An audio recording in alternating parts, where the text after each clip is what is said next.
underline. Omong dikit tapi nyelekit. Bersama Om Bob. Temukan di channel YouTube Om Bob Indonesia. Om Bob, Dinas Perhubungan Kota Semarang menerapkan kawasan wajib parkir elektronik. Bagaimana Om Bob menggarisbawahi masalah ini? Ini kan memang berusaha untuk mengikuti perkembangan zaman. Ya, zaman digital ini memang situasi di mana-mana itu berubah, termasuk juga di dalam hal transaksi keuangan. Ya, kalau kita lihat sekarang ini di masyarakat itu kan sudah mulai ada yang namanya digital payment. Ya, jadi orang-orang yang jualan barang itu sudah mempunyai pilihan caranya membayar bagaimana. Di samping secara tunai, sekarang ada yang namanya itu QRIS kan. Tulisannya QRIS. Kadang-kadang memang ada ini caranya baca QRIS gitu ya, tapi ya udah sudah terlanjur bilang QRIS ya QRIS gitu ya. Nah, itu adalah ada semacam kode dari para merchandise, para pedagang, barcode seperti itu, dan orang yang mau membayar tinggal pakai handphonenya sendiri untuk disorotkan. Nah, maka uang yang di dalam handphone, yaitu uang yang di dalam tabungan yang disimpan di dalam handphone secara digital itu langsung berpindah menjadi uang digital untuk penerima pembayaran itu. Jadi ini praktis sekali. Ya, praktis, tidak usah bawa dompet, tidak usah takut kehilangan uangnya kalau jatuh di jalan itu misalnya ya.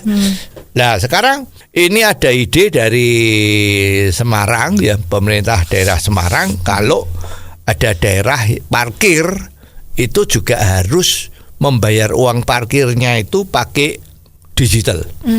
Ya, tidak boleh bayar pakai tunai.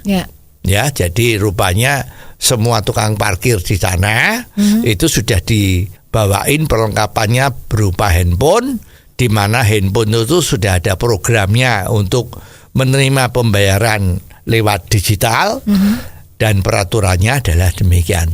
Kalau orang yang tidak bisa bertransaksi menggunakan kris ini bagaimana Om Bob? Ya silahkan, jangan parkir di sana. Ya, jadi ini udah ada aturannya. Jadi kalau you tidak bayar pakai QRIS ya, tidak pakai digital, maka you nggak usah parkir di sana. Nah, ini kan jadi seru kan? Bisa aja nanti orang marah, loh gimana wong saya mau parkir di sini kok nggak boleh. Nah, tapi ada aturannya seperti itu ya. Nah, sekarang yang paling penting itu adalah mengapa sistem QRIS atau uang digital ini tidak boleh pakai uang tunai, itu mengapa diberlakukan di daerah ini, ya, daerah perparkiran sepanjang jalan apa itu tadi ya. Itu kenapa? Nah, ini pasti ya, ini ya yang tersirat ya, ini tidak diomongkan, tapi yang tersirat adalah pemerintah daerah sadar bahwa uang parkir itu bisa termasuk pendapatan asli daerah yang cukup gede. Ya lah, selama ini kalau parkir yang model pakai tunai tadi itu ya diperkirakan itu terjadi kebocoran. Ya, kebocorannya di mana? Kebocorannya adalah di tukang parkir itu sendiri. Misalnya sekarang parkir itu sekarang 5.000 atau 4.000 gitu kan. Oke, setiap parkir dari pemerintah daerah itu punya kewajiban harus pakai tiket. Ya, lah sering-sering tiket itu nggak diberikan. Ya, uangnya masuk kantong. Karena yang dibuktikan sama pemerintah daerah itu kan tiketnya hari ini laku berapa puluh lembar, ya itulah kali 5.000 untuk distorkan ke pemerintah daerah. Nah, tapi belakangan pemerintah daerah juga udah ngerti ini kalau modelnya seperti ini repot, kontrolnya bagaimana?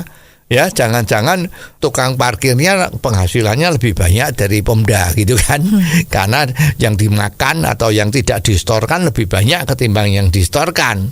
Nah, maka ada beberapa daerah yang mengeterapkan sistem lelang. Ya, bukan lelang lah, istilahnya borongan. Ini ada wilayah parkir yang sepanjang 20 meter atau 25 meter selebar jalan itu. Oke, you berani sehari kasih pemda berapa rupiah?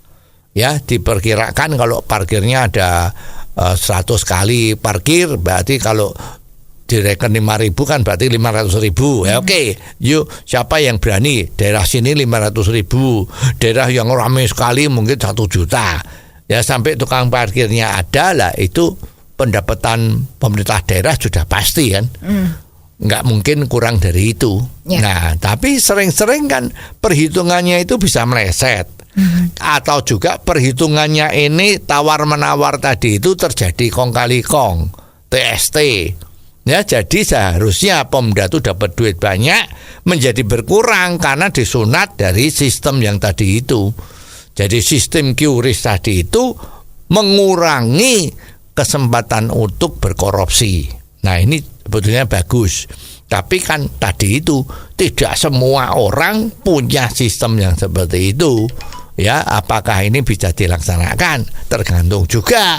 Kalau sekarang tukang parkirnya tuh bilang, aduh handphone saya rusak, bagaimana?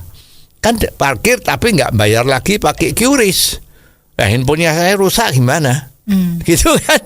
Jadi mau tidak mau masih punya kesempatan untuk terjadi kong kali kong seperti ini. Ya, jadi kalau memang sistem ini mau diterapkan, ya pengawasan itu harus ketat, ya. Pengawasan apakah pakai CCTV, apakah sementara ini tiap saat itu handphone daripada tukang parkir, juru parkirnya itu diperiksa.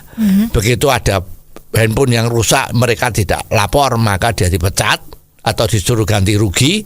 Lah ini harus ditentukan dengan peraturan-peraturan yang transparan, dengan catatan loh ya. Jangan sampai petugas yang memeriksa tadi itu ikut kerjasama. Hei, bagianku berapa? Nanti aku bikin laporan kalau handphone you baik semua. Nah ini kan repot. Wani piro bagiannya itu menjadi sistem QRIS yang bagus ini juga tidak berfungsi. Oh, jadi begitu ya Om Bob. Jelas deh sekarang. Terima kasih Om Bob untuk waktunya. Sampai ketemu lagi di waktu yang akan datang. Underline. Omong dikit tapi nyelekit. Bersama Om Bob. Jika Anda suka dengan channel ini, jangan lupa subscribe, like, dan komen.